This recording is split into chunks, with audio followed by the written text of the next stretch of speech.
बाळासाहेबांची जन्मशताब्दी आहे वर्ष, आणि म्हणून या जन्मशताब्दी वर्षानिमित्त बाळासाहेबांची जी स्वप्न होती ती देखील पूर्ण करण्याचं काम महायुती करेल. त्यांचं स्वप्न होतं झोपडपट्टीमुक्त मुंबई, 40 लाख लोकांना घरं. त्याची सुरुवात आम्ही केलेली आहे SRHच्या क्लस्टरच्या माध्यमातून. आणि म्हणून मुंबईकरांना विकास पाहिजे आणि म्हणून विकासाला त्यांनी स्वीकारलेला आहे.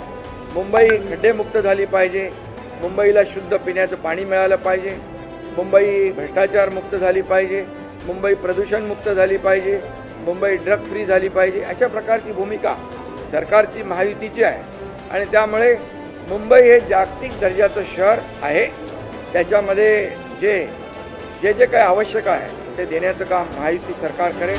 हे आहे गोकुळचं श्रीखंड, अगदी जिभेवर रेंगाळणार. जिभेवरच नाही तर मनावरही रेंगाळणार. गोकुळ श्रीखंड, मनावर रेंगाळणार.